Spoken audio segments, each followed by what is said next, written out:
Hey guys, thank you for tuning in to an episode of InRange. We recently acquired a Comp M4 and M5, some of the new Aimpoint mounts, or excuse me, optics. These are the alkaline battery-based ones. And you know, at first people just thought, okay, so what are the improvements on this? Well, they're more rugged. They have integrated mounts, like the M5 does, or mostly integrated mount, pretty ready to go, right? And on top of that, you've also got this alkaline battery thing, which at first glance seemed like a non-issue. But it turned out there was more reasons for it. We learned at SHOT Show. Yeah, a couple. The big reason, or one of the big reasons, well, there are two. One was transport. I don't know if you've flown on an airliner recently, but they're getting really kind of sketchy about lithium batteries on airliners. Your Aimpoint and your Galaxy 7 might explode. Exactly. Yeah, okay. And then perhaps more importantly was the fact that the older ones with the, what was it, CR123s, I think? Or There's a whole CR2032. They had some specialty battery, which, okay, fine, we deal with. But they were the only piece of equipment in the entire U.S. military inventory that used that battery. That battery. Yep. They had like the N. There was the N battery, the DL1N. Yeah. Who cares? The point is, it was not proprietary, but it was a battery unique to anything else in the inventory or needs. Right. Now, we've heard from a bunch of guys in the military that there's nothing quite as fun as carrying a lot of extra spare batteries. We've heard that from not only American soldiers, but Finnish soldiers. What do you have in your backpack? A little bit of water, a little bit of ammo, lots of batteries. Pretty annoying. So being able to use AA's on the M4 here, which is the same battery that the night vision gear uses, that's a pretty common battery. Without losing lifespan. Right. So that's the other thing about these. And I think what we ought to do, actually, because this is just, there's neat history to this, is we should go back to the very beginning of Aimpoint. Yeah. And that was like the Aimpoint 9000. And it was originally manufactured as a commercial scope. It was for hunters. The idea of, well, maybe if you're in close terrain and hunting in brush, maybe you don't want a 3 to 9 power magnified scope. Maybe you want a red dot. What a revolutionary idea. Isn't it funny that field conditions for trying to engage a moving target are the same, whether it's hunting or combat? Right. And you still see that today. Aimpoint talks a lot about like hog hunts. Fast moving animals at close distance, and you have very limited opportunity to take shots, and that's where the Aimpoint really is at its best. And before that, you saw things like reflex sights. Yeah. Big game rifles. It's just a giant V and a giant post, and it was like something you could get right now real fast. Yeah. Yeah. So they came out with that. And what's interesting, I think this is really cool, the reason that the Aimpoint is such a big tube is back then they made it a 30 millimeter tube so that it would be the same as all of the mounting systems for your traditional scopes. So the hunter, who was their main potential market, he didn't have to go get new rings. All he had to do was take his scope out and put his Aimpoint 9000 on. That's really interesting. So you would take off. Yeah, exactly. So it was a instantaneous transition from one type of optic to another. So then they introduced the first military models. And what they did on the military model was basically just take this unnecessary extra end of the scope and drop it off. But they kept all of the same basic platform, which is why it stayed at a 30 millimeter tube. And so now they want to update this thing and improve it and, you know, make the battery life longer. That's one of the things Aimpoint's particularly known for. But at the same time, they don't want to, like, military procurement is touchy and weird. And so it's like, okay, we're going to keep everything exactly the same as it is, but we're going to make some improvements on the inside. And that way it looks like the same existing product. And it's just this thing of, you know, these may be the exact same technology, but if you try and convince the Army that, well, hey, we've got a new model and it looks completely different. Now they're going to be like, oh, okay, we need to do a bunch better, of cooler, testing. better, faster. But now it's different. Maybe the stresses have changed. Maybe its durability in the field has changed. You know, all that stuff. But if you hand them this and you go, and we have the new version of this, which is this one that looks identical, it just has some changes on the inside, it gets a lot easier to get that through procurement. Yeah, I can see that. Kind of funny. That's why Aimpoint has been this gigantic 30 millimeter tube until literally right now, until 2018. Well, they've had smaller, like, Aimpoint micros and stuff. True. But yes. Right, yes, they've introduced other models, but the standard, like, the go-to military Aimpoint adopted by a whole bunch of different countries. Fair enough. Has always been this big thing, and it's funny to me. It's really just this case of legacy holdover design. I think that's true, although I would argue that there are some benefits that the larger tube has, and we can get into that a little later. Okay. Yeah. So the two big things, the M4 and the M5 are the new versions that Aimpoint has come out with. And the battery life is better. So they've increased the battery life from 10,000 hours to 50,000 hours. With alkaline. Which is freaking crazy. Yep. That's, I haven't actually done the numbers. 50,000 hours, I think, is actually like once the battery has been around for 50,000 hours, Yeah. I think that's when like all the goo starts leaking out the end of the battery. Probably should change it anyway. I think honestly, at 50,000 hours, the battery life of the optic is longer than the life of the battery if it were just sitting by itself. Yeah, I don't know. So, you know, we talked about this on our What Would Stoner Do Yes. thing, having a solar panel as a, Mhm. a backup power system. And I can kind of see Aimpoint's rationale in not doing that. Because it's like 50,000 hours is literally years. Why bother with a backup power source that adds more complexity? No, to no, the no, scope? that's a good point. So, No, that's a point. If the Now- battery life is so long that it doesn't matter, I agree. Now, we do get one thing out of the solar panel, which is auto-adjust, okay. which is a debatable value. Yeah. Now, the other thing that's going on here, the reason Aimpoint was able to get that improvement, and this is why the solar panels are useful on some other scopes, is because Aimpoint put a bunch of money into their actual light-emitting diodes. Okay. Specifically, they made them a lot smaller. So previously, the way they would make, well, the way pretty much everyone does still, except for Aimpoint, is they have a relatively large LED, and they mask off most of it. That which is not dot. Exactly. Okay. Because if you use the whole surface of the LED, you'd have way too much light coming out and your dot would be too big. So what you do, and what Aimpoint did until these, was you mask off like 80% of it. Okay. Problem solved. And the reason that you do that is because it's really expensive to try and miniaturize that LED. So you take the smallest one you can easily get, and if it's a relatively cheap, common piece of technology, that's how you get like $200 Chinese red dot optics, Sure. or $100 Chinese Sure. red dot optics that work great. Mhm.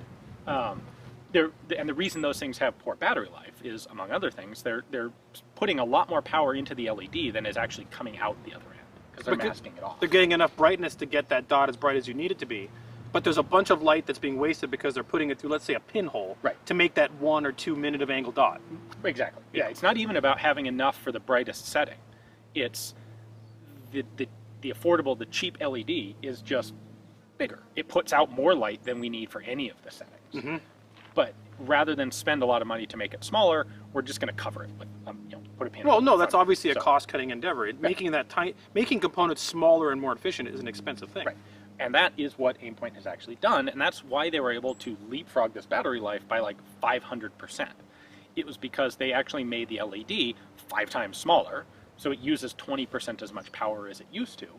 It doesn't look any different because now, instead of masking off 80% of their LED output, they're using 100% of their LED output that's outputting a lot less. But because using it's less smaller. energy to get there. Exactly. Interesting.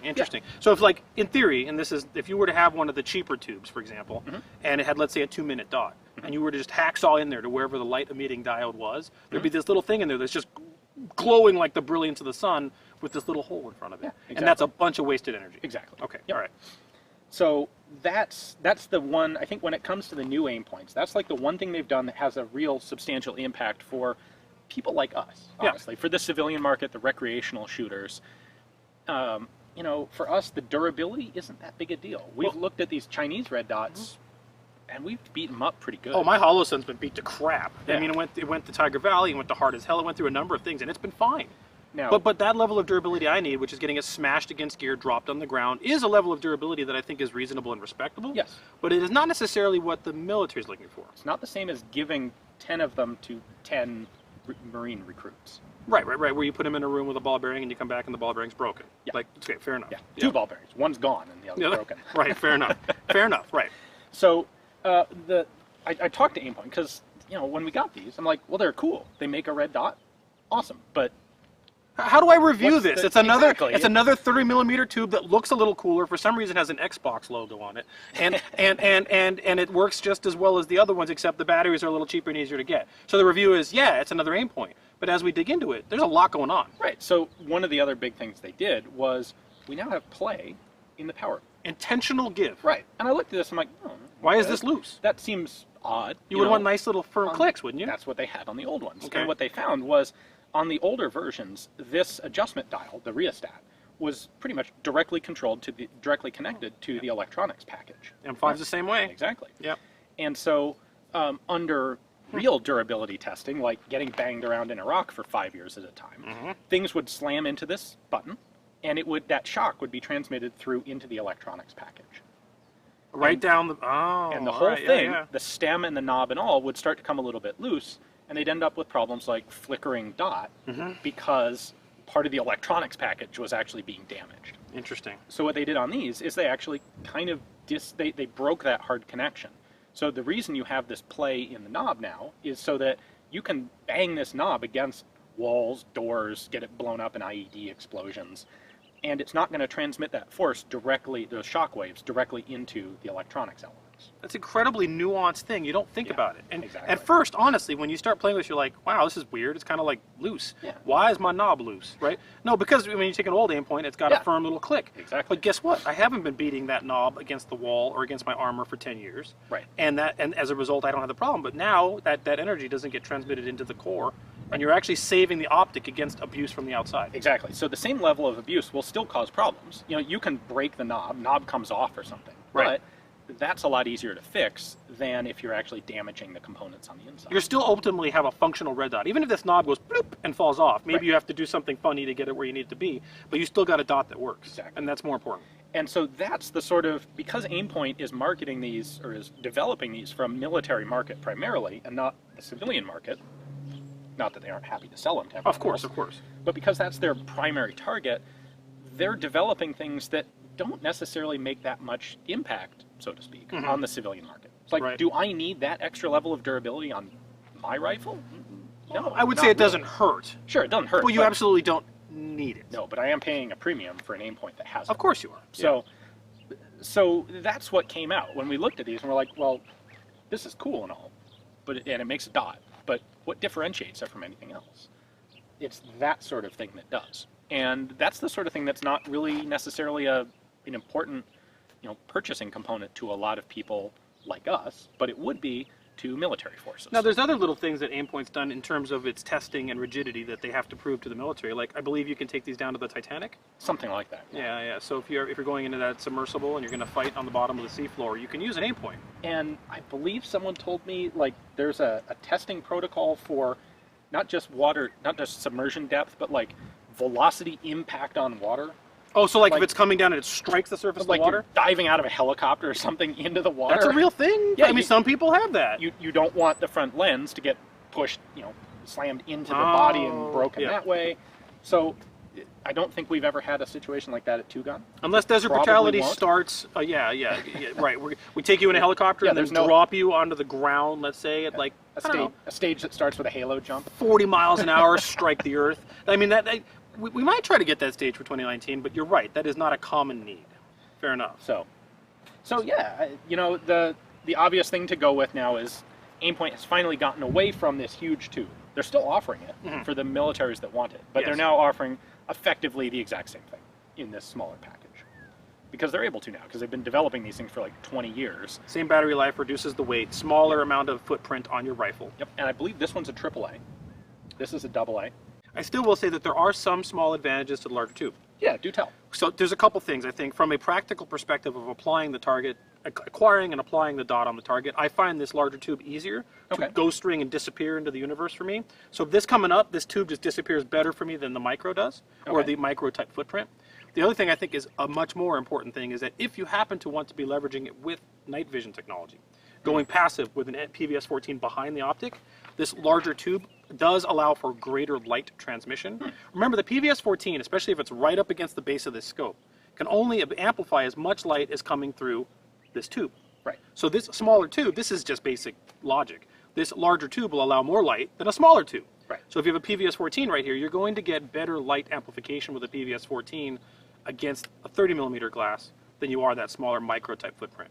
I'm having serious trouble getting the battery out of this. That uses, well, it's so rigid. It's so rigid. There we go. Oh, there I left the cap on. So, yep. AAA.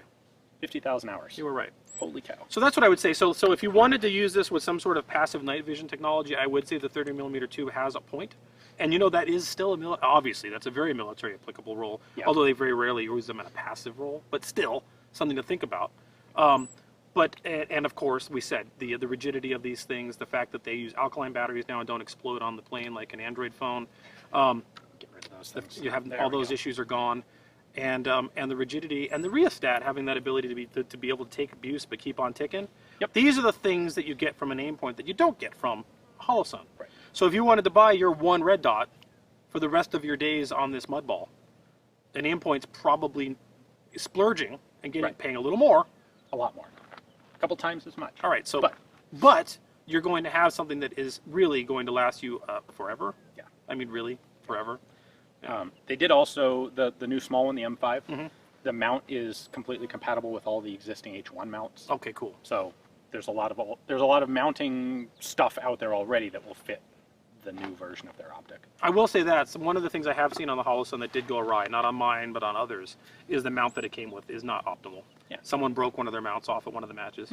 So I mean, and that, you know what? That ain't happening with this. No. This is not happening. Yeah. So in summary, the story about why Comp M4, Comp M5 is way greater than just alkaline batteries. Yeah. The concept of the fact that they can make a very efficient light-emitting diode that does not need to be masked and therefore make it more energy efficient. Yep. The fact that you can go to very deep water with it. The fact that it can strike water with certain forces and continue to work. The fact that the actual dial has been modified so that it can take abuse and not break and transmit it to the electronic components. All of that comes down to the Aimpoint really is a differentiator once you get into the nitty-gritty about why they do the stuff the way they do it. Yeah. Which I think makes it a very interesting story, far more than, wow, that's a pretty crisp dot. Which, by the way, the M4 and the M5 have a very crisp dot. And, oh, one more thing. The actual amount of, for that dot to reflect, there's generally some sort of coating on the lenses. Right, there has to be. For that to work properly. And I got to tell you, when you look through this M4, there is really... it's just clear. There's the most faintest blue hue. And I'm saying it's almost imperceivable. And when you look through some of the lower cost optics, like the Holosun, or a Vortex, and the same thing with the M5, this is even more clear. There's like nothing here. I cannot tell, but there's definitely a coating there, otherwise it wouldn't work. Right. And that's also a light transmission issue as well. Those things have a much different hue to the world. When there's like a very orange or a very blue hue. And that's something that is another thing that may be for you, may be worth spending that little extra money to have that very clear sight picture. Really, that's it. I know. What else can you say? That's what they are. I wonder where they go from here, because they're really getting to the point where they're perfecting the product. There's almost nothing left to do. Yeah. Yeah, I don't know what they're going to do. They've kind of got the red dot thing figured out. Who knows what they'll do next? Well, yeah, what's coming next? All right. Ultimately, I think what they do next will be what military forces request or require of them. That's true, but I don't know what they're going to ask for. When the role demands a red dot. Yeah. This is kind of... Built-in magnifier. You know, they did have a 2x 30mm tube that was all integrated at one time, but it was only 2x. It wasn't something that switched. I don't know, guys. But there you go. I think that the story of why Aimpoint did what they did is far more fascinating than just alkaline batteries, and we wanted to bring that to you. So we discovered these at SHOT Show this year. Both of these are on loan from Aimpoint, so we didn't pay for them, but they're also not ours to keep. Yeah, we're turning them back. So, had some fun shooting with them, though. Yeah, they were great. Great red dot. Now, for our purposes, like you said, you could put a cheaper dot on it for most of the time. It's fine. Yeah. But if you really want to get that quality thing and you want it to last for a lifetime, it's very clear that these Aimpoints, that's what they're built to do. Yeah. And I got to say, I don't know if Aimpoint will appreciate this, but oh well. If you're looking for a really good one, it's not like their previous ones were bad.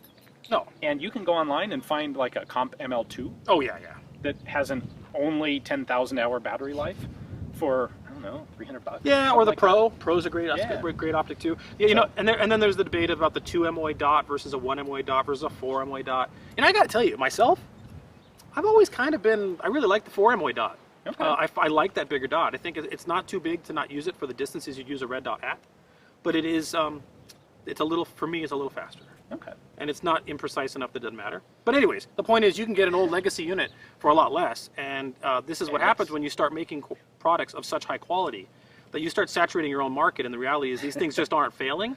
Right. And the one you make, while it is better, does the average consumer need 50,000 versus 10,000? Probably not. Hey, this is classic military surplus economics. Yeah, the military wants the new one. They sell off the old ones, even though the old ones still work fine. Yep. So if you don't want to shill out the money for a brand new one, sure. Go on Gunbroker, eBay, or your local gun show. Or if you want the best of the best with alkaline batteries, go for an M4 and M5. Yep. Well, I don't know what else. Is there anything left to say? I mean, that's a pretty thorough story. I think that pretty much covers it. Cool. Guys, thank you for watching another episode of InRange. If you like this kind of stuff and the kind of deep dive we do onto why is the Aimpoint M4 different versus just another dot, it's a Patreon-supported project. It's completely supported by viewers like you, so please consider supporting us on Patreon. There's perks there like podcasts and other stuff that come on there, as well as our private server, our Discord server, and other cool things. Yep. If you can't do that, please just subscribe to the channel and share with your friends. Check us out on InRange.tv for all of our distribution points. Thanks a lot.